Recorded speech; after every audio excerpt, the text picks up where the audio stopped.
It's just different. Yeah. Okay. Look, this that super stupid killer. This that power pressure pack. Super stupid killer. This that power pressure pack. Super stupid killer. It's that power pressure pack. Super stupid killer. It's that power pressure pack. Put that gas in your lungs and I get green when I lay back all off the super stupid killer. That power pressure pack. 19 with the gas inside the fanny pack. Way too deep in every function. Wire rolling in the back.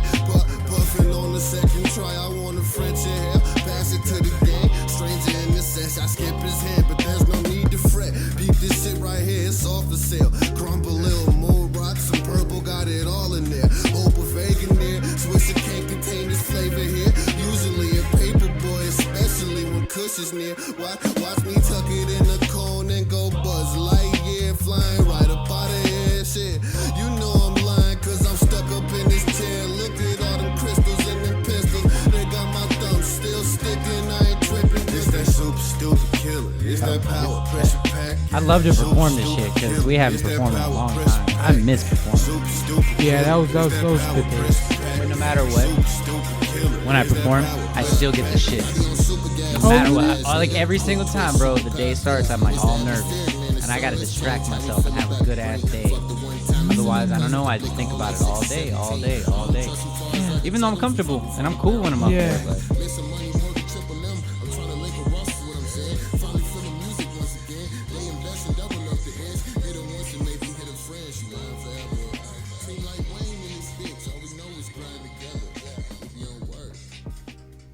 All right.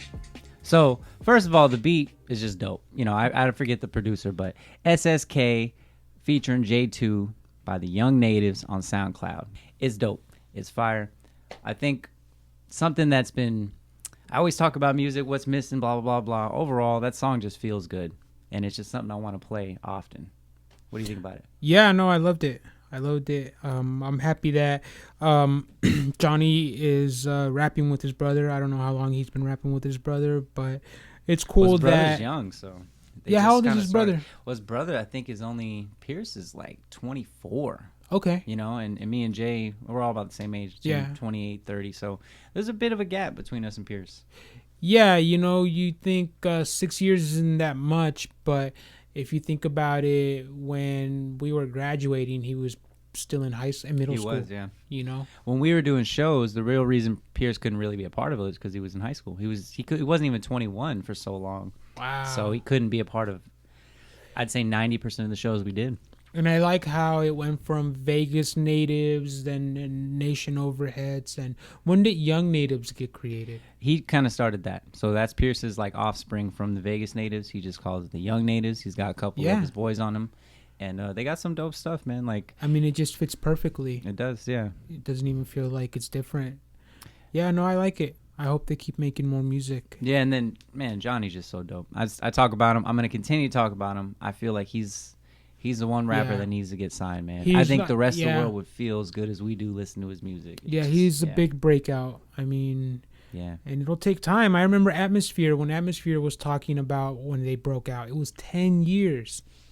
10 years before they broke out. That's a long time. You don't think about it because he's had such a long-lasting career, too. You know? Slug? Yeah, Slug. Well, I mean, Atmosphere as a group, but Slug in general. Yeah. And I remember...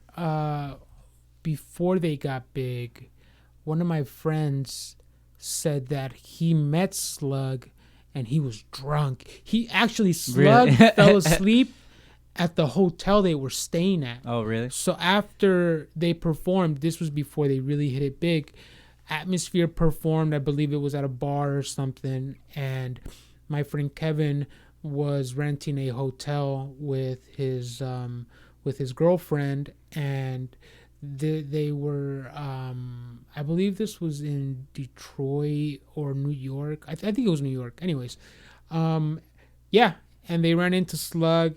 They partied all night, and Slug fell asleep in the hotel room. That sounds like something he probably would have done. Yeah, I think so.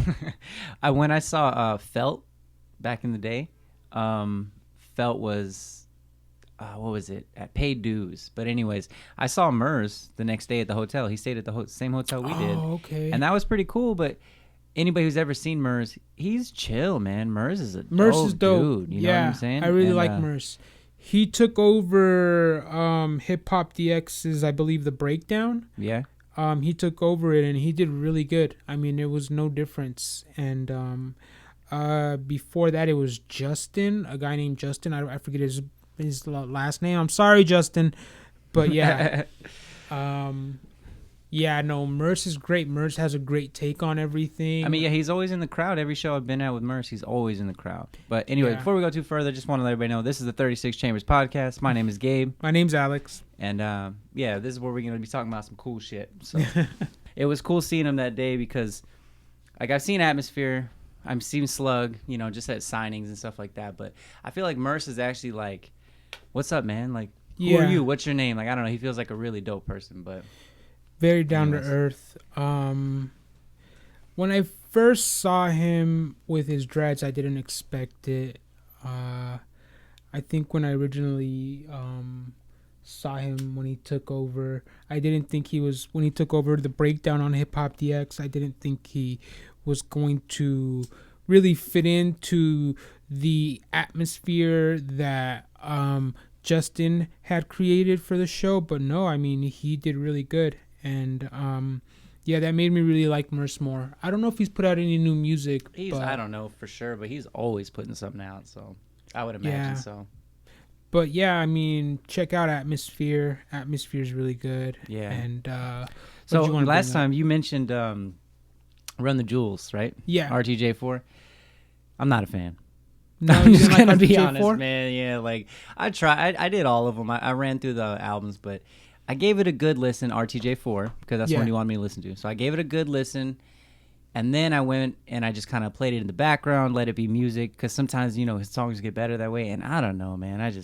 Maybe it's the style. You're right. I take it back. It doesn't sound too old school at all. It ain't no old head shit. Yeah. It's just something I don't want to listen to. You know what I'm saying? Their discography?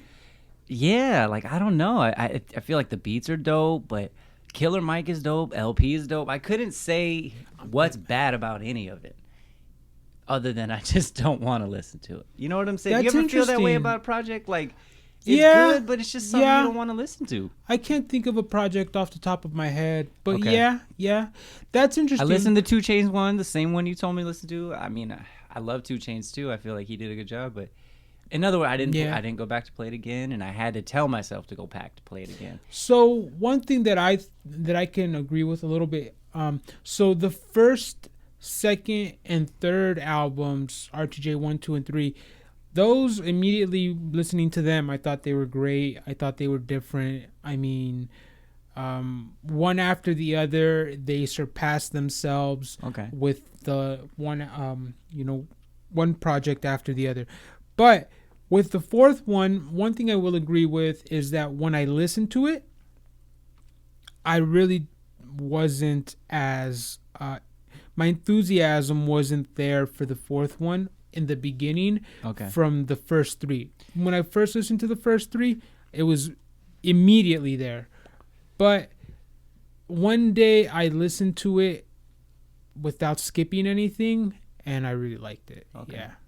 Well, So- I mean, like I said, like, they're dope. LP's dope as a lyricist, and that even brings up what we were going to talk about was when you brought up Joe Budden. We brought up Hollow the Dawn before, and I feel like the freestyle world, a lot of those artists are just killing it in the lyrical ways to where it's almost become a separate industry. You know, well, not even almost. It is a separate industry. You can make so much money as a freestyle artist and never even get signed as a musical artist. Yeah.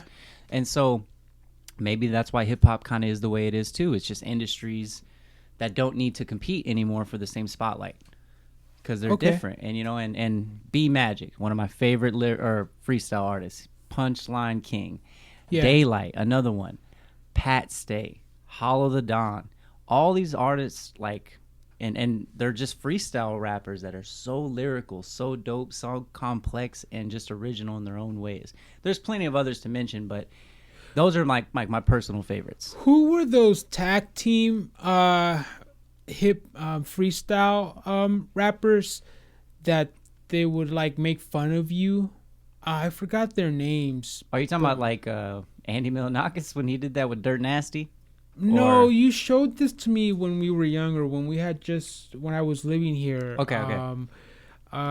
It was rap battles. They were freestyle battles. They were probably the battles. grind time or the jump off battles, like because It I've been was- watching freestyle since they were ever on YouTube. You know, Yeah. any battles, and that's like where Hollow the Dawn comes from. Daylight's in a lot of those, Yeah. and it's evolved now into like King of the Dot and Smack and all that stuff. Is people get paid? I'm talking, bro. If they're not, I don't know for sure, but they say they be getting paid like 10 grand to be coming out there to do one Yeah. event.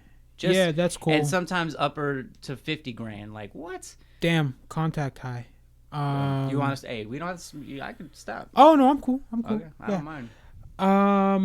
So one thing about the freestyle community in general, or the art of freestyling, and how it's changed over the years, especially when mainstream hip hop artists go to radio channels and radio shows. Yeah.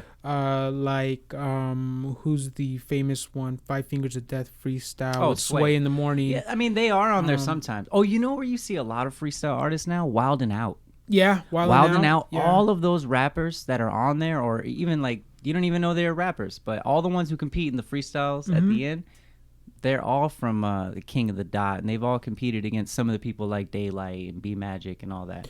Yeah. I don't know why the names are slipping me, but Of course, right? yeah, And but they're all on currently on Wild and Out. so one of the things that I've noticed is that originally when you went on and did a freestyle at a radio station, it was really a freestyle off the top of your head. Yep. Maybe the artist prepared it in the beginning, but most of the time traditionally... No, it I mean, really- yeah, if you were real, I think it was supposed to be a real like, freestyle. For instance, one of the more popular ones with Sway was the Lupe Fiasco freestyle. I mean, Never he heard it. killed it. Bro, Yeah. you would love it. I Okay. mean... Is it a good one? Like Switch, or is it a Switch freestyle? Or?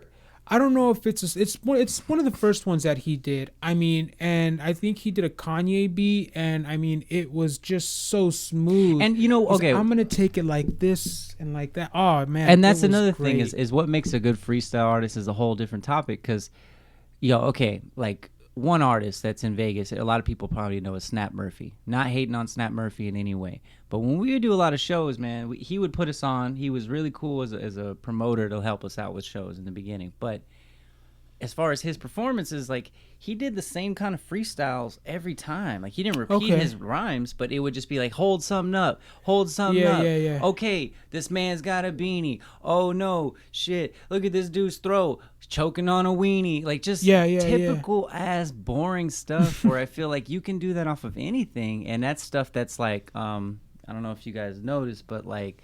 What's his name? Super Nat has been doing that forever. Super Nat was like coined hold something up, I'll freestyle for 9 hours.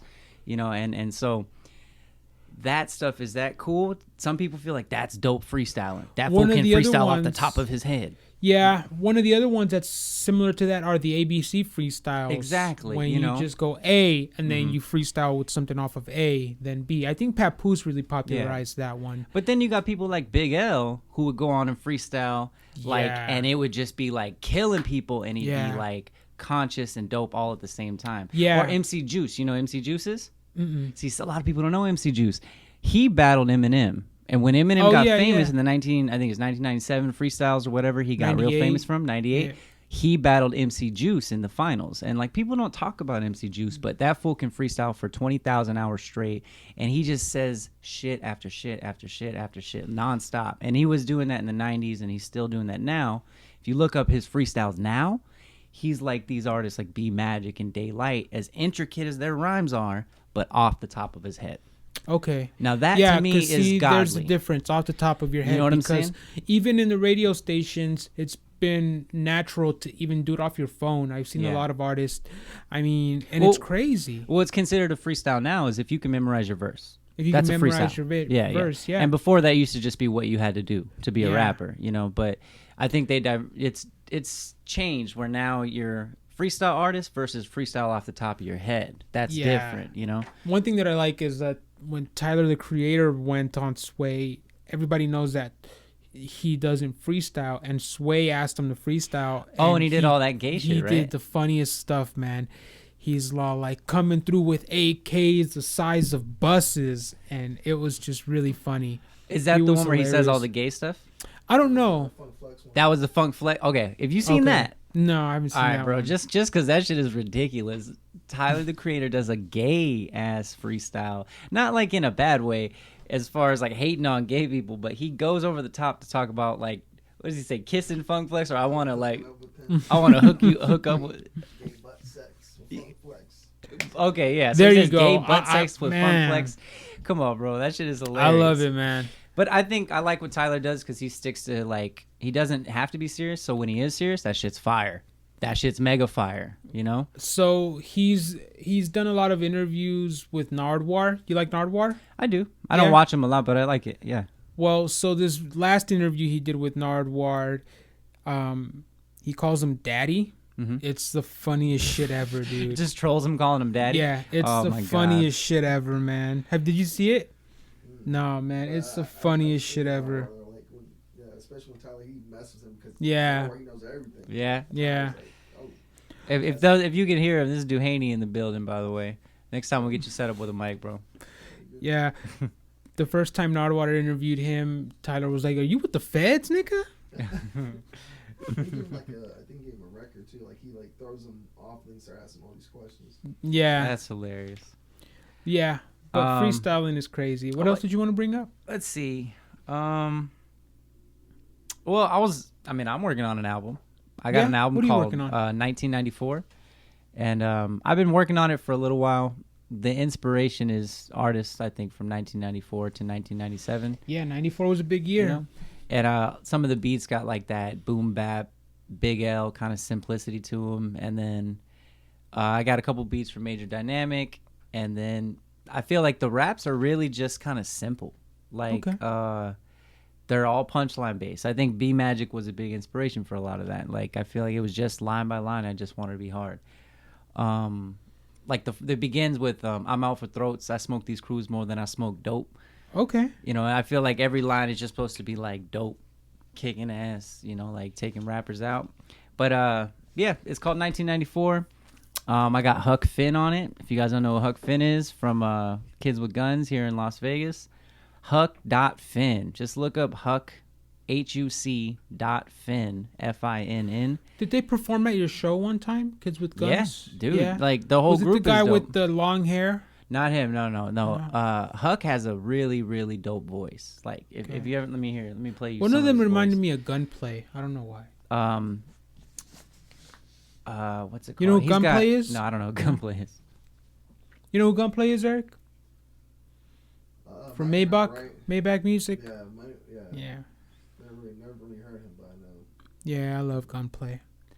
Yeah, Huck's got like a super, super scratchy voice. And, Oh, really? Yeah, and it's just real dope, man. I have his right here. I'm gonna skip ahead to his verse just so you can hear a piece of his. Who are you? Who are you? Yo, who the fuck? Word to Nancy's kids, especially the youngest. Metaphorically speaking, I show you what a kid with a gun is for school bullies. You ain't fully grasping the concept when Huck Finn on the mic. It's all facts lacking nonsense. So, this ain't a threat. The shit is fire, bro. It's gonna be dropping soon, but I wanted to drop Huck's on there, Pierce is on there, but I wanted to shout out Huck because his voice is unique, bro. He stands out. No matter what track I've ever heard the dude on, he stands out. Like Onyx, like Yeah. and, Yeah, the names, they always, when you want to remember them, Yeah, no, he recorded that right here in the bedroom, bro. like He's from Las Vegas, from East Las Vegas too, and he's branched out, and I think he's in North Las Vegas now. I don't know where he's at, but he's here in Vegas though, and he still drops music all the time. HUCDOTFINN. I don't Sticky know. He's got a Fingers. SoundCloud. I know he drops it on his Fredo Facebook. Star. like, But, what would you think would be his like his influences? Like I don't- Cause it sound, like he sounds like probably like Wu-Tang, he sounds Gravediggers. like, Well, actually, he said something happened to his throat, like because he didn't always have that same voice. Oh, he went to Shap, bro. You guys probably know him. Like honestly, he went to Shap. I know him for so long. I can't believe I don't remember his real name. But Huck, he went to Shap, graduated with us too. Yeah, that sounds cool. But anyways, Yeah. yeah, his music's dope. Pierce is on it. I believe Jay's on it.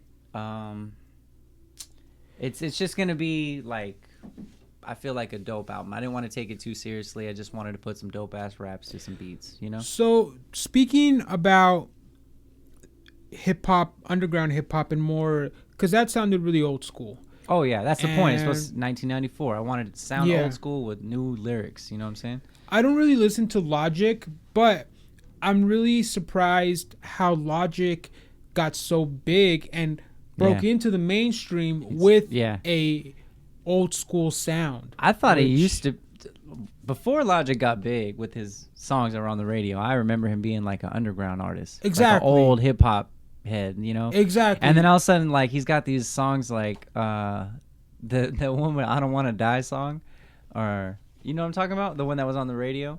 It just was like, this is Logic. This does not sound like Logic, bro.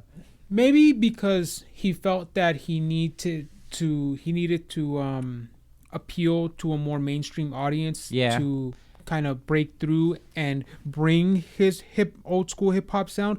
But just overall, I really appreciate the fact that he broke through into the mainstream with an underground Yeah. sound. And yeah, not too many people do that. And one thing that I wanted to bring up is, what if the underground sound became mainstream and It's going, took you know, honestly, over man, it's gonna, the because current sound of today? I don't remember who it was, and I keep bringing up Big L, but it was somebody listening to Big L. It was a modern time artist, and he's listening to some old lyrics, and old artists are playing for him, and he gets onto Big L, and he's like, yo, how come people don't rap like this? Yeah. This shit is like the future. And like he kept talking about it as if it was something no one's ever heard before. And it's funny because it's like he doesn't even know where his roots are.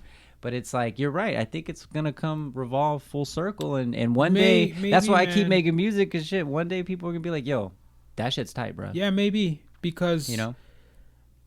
I'm starting to hear it more. I'm actually starting to hear a little more West Coast old school hip hop come out more. Yeah. Which is really crazy. It is. I mean, it would have been Nipsey Hussle if he would have stayed alive. I mean, like I always bring Maybe up that his was death. part of the reason, though, that the influence gets bigger. Things like that change. Yeah, you know? And because it's a I mean, ripple effect. his sound was really old school. Hip hop, and I mean, I love Nipsey. Rest in peace, Nipsey. Love you, buddy. Like if I know him, I know. But go ahead. No, I was just saying, I agree. I think some of that sound might come back. I mean, like, because you're a fan of just lyrics. Sometimes I don't think it always matters for you how it's displayed. If you hear a good lyric, you're like, that shit's tight. Yeah. And I remember one song I'd played for you years ago was on my Hidden Gems album. And I say, treat my mind like America. Okay. I'm just in another state of it. Yeah.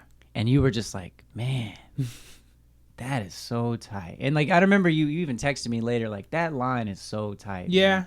Yeah. And it just feel like maybe there's going to be other people agreeing with us at some point.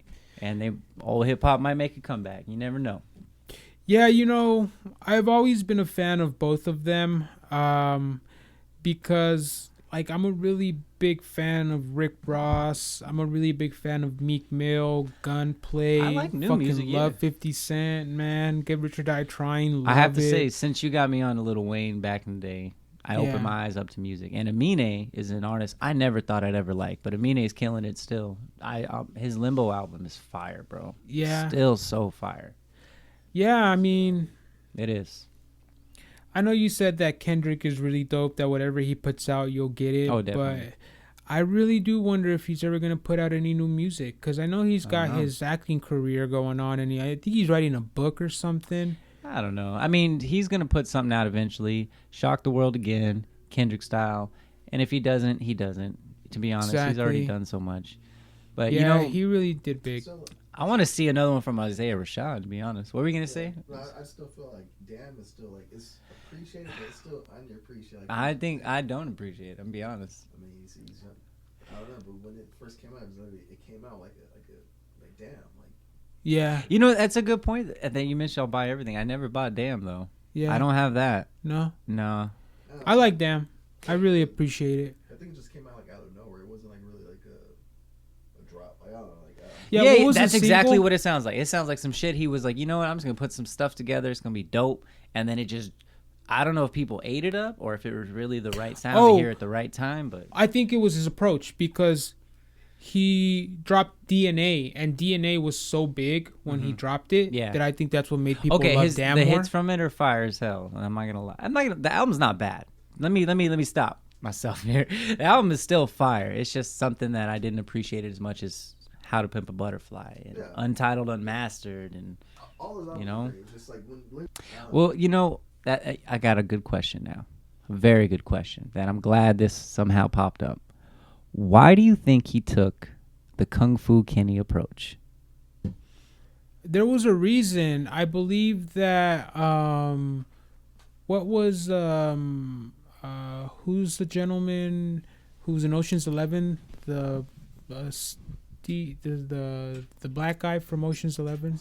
was it Bernie Mac? No, not Bernie Mac. The other one. The one. Don Cheadle? Don Cheadle. Wasn't Don Cheadle an influence for Kung Fu Kenny? Why? I believe. I'll bring it up right now. I really think he was. That's cool because you did the video with them. Yeah, I think that's why Don Cheadle was in the video, right? Yeah. I think Don Cheadle was an influence for Kung Fu Kenny for some reason. Anyways, but yeah.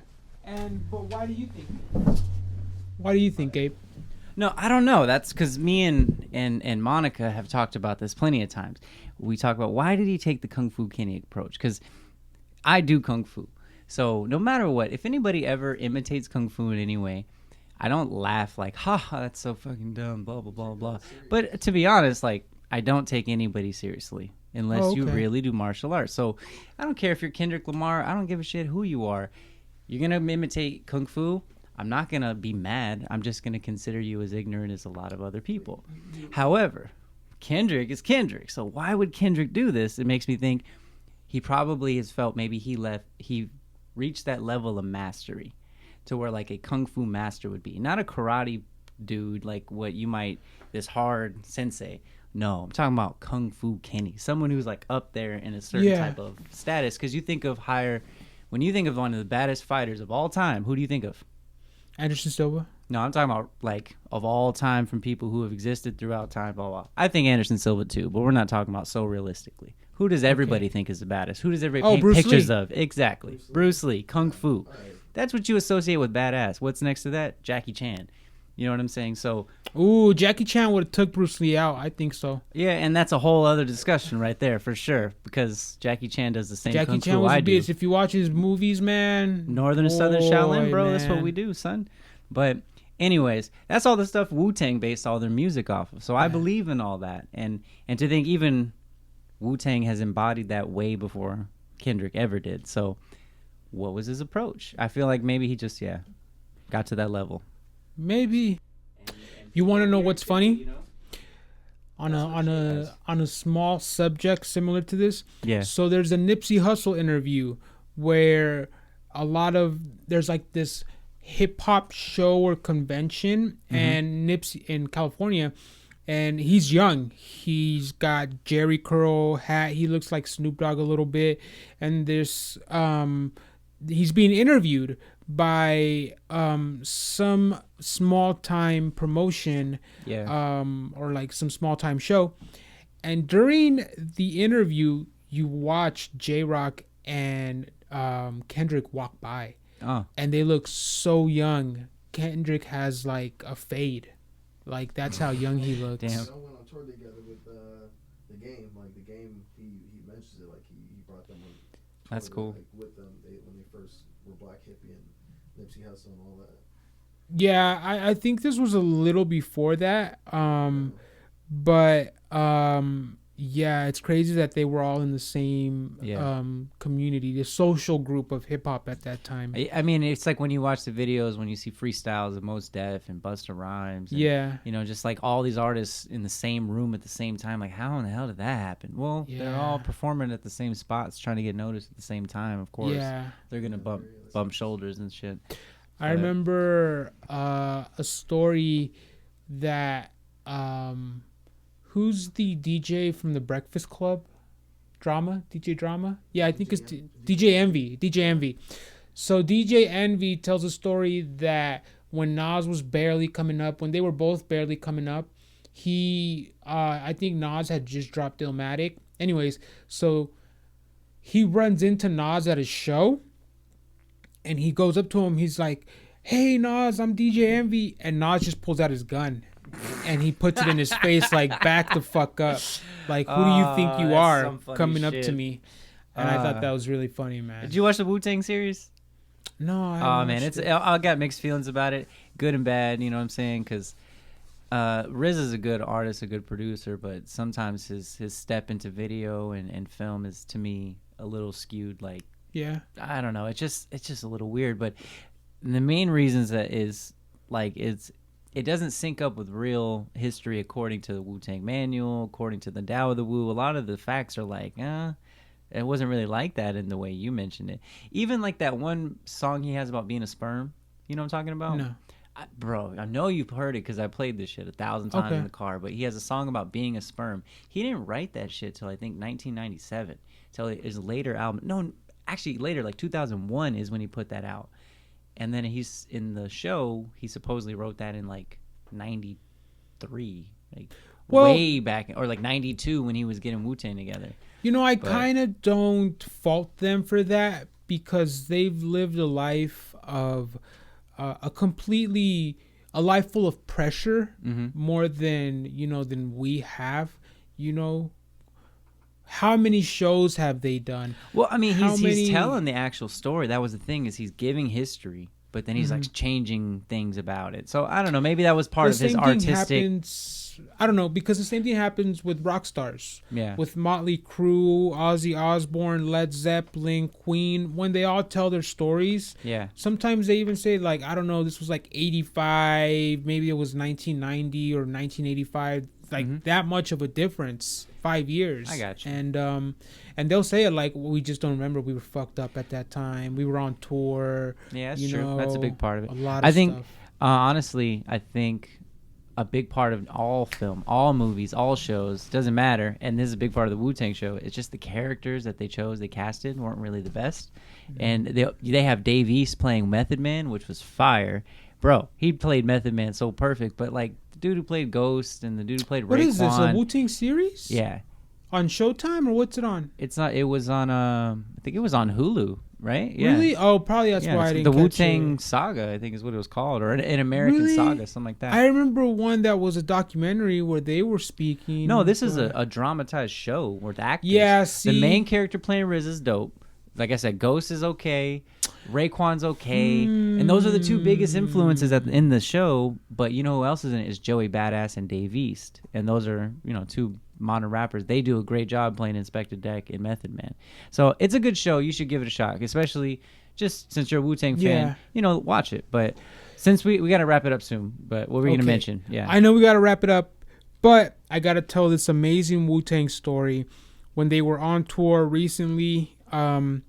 So Bill Burr tells this story on his podcast. Okay. So I'm going off that. So Bill Burr, he tells it on Tom Segura's podcast. Anyways, so he tells a story that one of his friends told him that he works at a restaurant and the Wu-Tang were doing a show across the street at some, I don't know if it was an arena, I don't know if it was just a small time club, whatever it was. And this is modern Wu-Tang. They had just dropped a project. I think it was A Better Tomorrow. Okay. Anyways, so there's a waitress there and she's like, oh, I love the Wu-Tang. I'm going to try to see if I can get on their bus. Okay. And this is the waitress at the restaurant? At the restaurant, okay. Yeah. All right.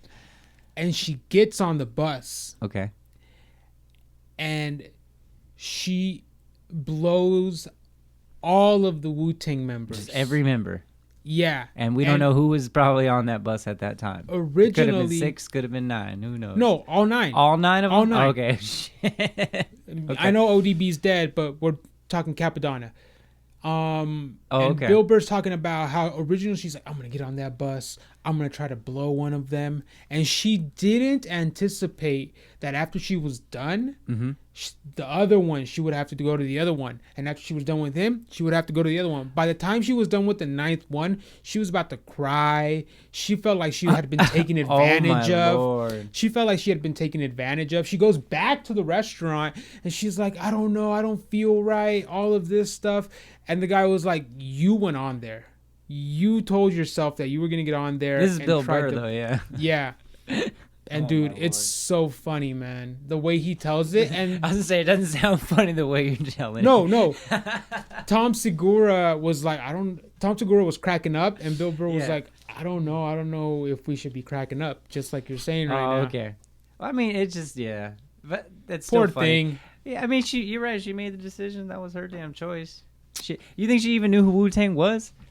I don't know. She I was don't like, oh, think you so. know, I'm about to Probably get on the not. bus It's with probably these NWA right famous now. people, yeah. Oh, look at this. I'm about to be on there with Outkast. You probably should take this one out. She don't know.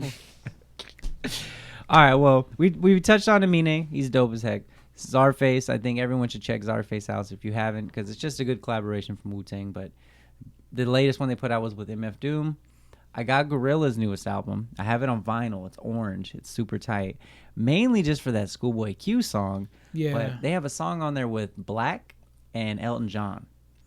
And it's the first time I've ever heard some old, Elton John style music with Black, like a modern day rapper. And it was just a weird collaboration, but it's grown on me. And I've been listening to it more and more and more. But there's some cool songs on that Gorillaz. It's better than Humans. But Yeah. I wanted to bring up two rappers that we both like. Damo Genesis. He has 2 new projects out. Oh, really? Yeah, Okay. on 2020, he's done with a couple other artists. I don't know their names, so I'm not even going to mention them, but it's a collaboration. And his part 2 just came out, but there's a part 1. And it's okay. dope, man. Everything Damo does, like, Yeah. he's just, He drops Damo really good Genesis is music. dope, man. Like, people sleep on him.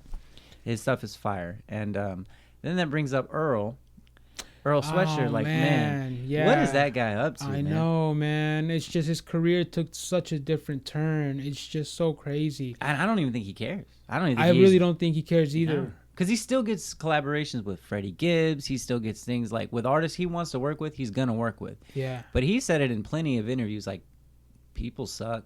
The world sucks. Yeah, Doris don't- was great. I love Doris. I like Doris Doris. was I don't know if good. I loved it, but I like Doris. No, I love Doris. And then, which I don't go outside. I yeah, don't. it just started getting more depressing. That one I thought was okay. What was his last one he put out? You know what I'm talking about? Oh yeah, the last one he put out was. I didn't really like that one. I didn't like Yeah. it either.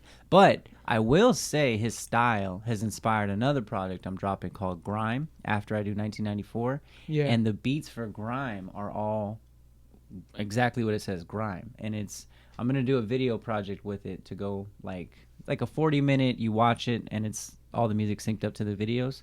And Yeah. it's all just edits from YouTube and stuff. But that's all inspired by Earl because it's like his grimy kind of dirty style. It's always in like a minor tone. It's never in like major keys. So it always sounds like kind of sad. And that's kind of what I did for Grime. So even though Earl's not putting out the best content, that fool's still such a huge influence in what I do. So the album I was trying to talk about was I Don't Like Shit, I Don't Go Outside. I Yeah. really like that one. I was all right, yeah. One that he talked about, Well, yeah, what was the next one he put out? it was called Some Rap Songs from There you go. 2018. I haven't listened to that one. I mean, Earl says dope stuff no matter what. You'll find a good rhyme every once in a while, but as far as he hasn't put out something complete since Doris, I don't think. Feet of Clay, that's the one I'm talking about. Have you listened to Feet of Clay? That might be the one. It's not that good, man. I don't know why. I mean, Is that the one where it sounds really dark? And Yeah, really dark, Okay, that's yeah. the one I was talking about, the Feet of Clay then. He just dropped that one in 2019. November Yeah, like I 2019. wasn't a huge fan, but I got some Yeah. influence off of it. And But, then Solace, I haven't listened to that one. me neither. Not on. I Yeah. haven't checked that one out yet. But That's I want to hear some crazy, good stuff. man. I don't want to sound like I'm all mad about it, but Earl is honestly, I think, one of the best rappers. I know of he's our great. I time. mean, his possibly all time. his self-titled debut was amazing, man. When He's it came out, it was genius, dude. him and Tyler together. It was groundbreaking, honestly. There's not many times when you find people that sound as good as he Yeah. does, and then actually have really dope content to go with it. You know, Yeah. like one person that passed away, Capital Steez, I feel like would have changed all of hip hop because Capital Steez's style and his sound were so necessary. You know what I'm talking about? No, but that's how everybody feels about Papa Doc. Whoa. You don't know what Capital Steez is? No. All right, bruh. This is good to end on because Joey Badass, Yeah. that was his partner from Public PE. What was the name of him? Do you remember their group name? PE? Is it Public? It's not Public Enemy. It's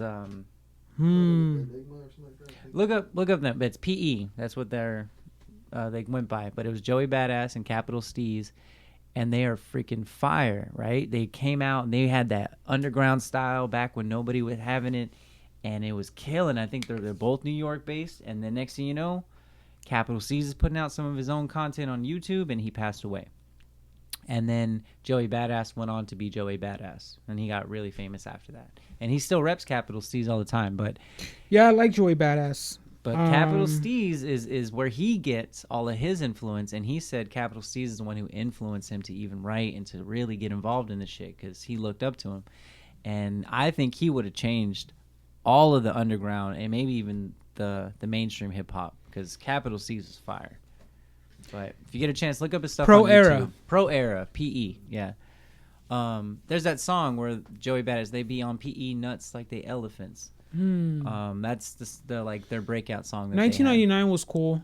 Joey Badass. Yeah, that's a good one. You really got to listen to Detroit though. From Big Sean. Yeah. I gotta check that out. Look up Capital Steez. But anyways, I just wanted to touch on Damo, on Earl. That was pretty much it. Anything else you want to say before we wrap up? We're good. I'm good. All right, we had a few problems. I'm high. This time. Yeah, we need to bring next time I'm just gonna set up like all the mics. So if anybody shows up, bam, we're recording with them all. Because we got Duhaney over here. Hopefully we get a chance to get him in the podcast so you guys can hear what he was saying. But anyways, this is the 36 Chambers podcast. My name is all right, Gabe. guys. Have a good day.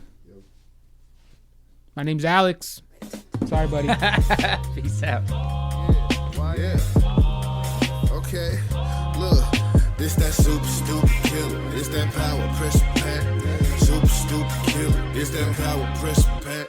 Super stupid killer. It's that power pressure pack. Super stupid killer. It's that power pressure pack. Put that gas in your lungs and I get green when I lay back. I just put a Tim and Eric perspective on everything now. That's hilarious. Like whatever I watch, I just picture like Tim and Eric made it, and it gets me through it. 19 with the gas inside the fanny pack. Way too deep in every function. Wire rolling in the back. Puffing on the second try. I want a French in hell. Pass it to the game. Stranger in the sesh. I skip his hand, but there's no need to fret. Peep this shit right here. It's all for sale. Crumble little more rocks. Some purple. Got it all in there. Hope of vegan there. Swisher can't contain this flavor here. Usually a paper boy, especially when Kush is near. Watch me tuck it in the cone and go Buzz Lightyear, flying right up out of here. Shit, you know I'm lying, cause I'm stuck up in this chair. Look at all them crystals and them pistols. They got my thumb still sticking, I ain't tripping. It's that super stupid killer. It's that power pressure pack. Super stupid killer. It's that power pressure pack. Super stupid killer. It's that power pressure pack. Super stupid killer. It's that power pressure pack. I be on super gas, stupid ass nigga. Quick twist, super power figures. Mr. Atmospheric, man, it's something. Let's change how we feel about the green. Fuck the one timers and they cousins to blick a hole like 6 or 17. I don't trust them far as I can chuck them. Some fucking from the barrel long range. Missing money more than triple M. I'm trying to link a Ross is what I'm saying. Finally feeling music once again. They invest and double up the ends. Hit her once and maybe hit a friend. She mine forever. Team like Wayne in this bitch. All we know is grind together.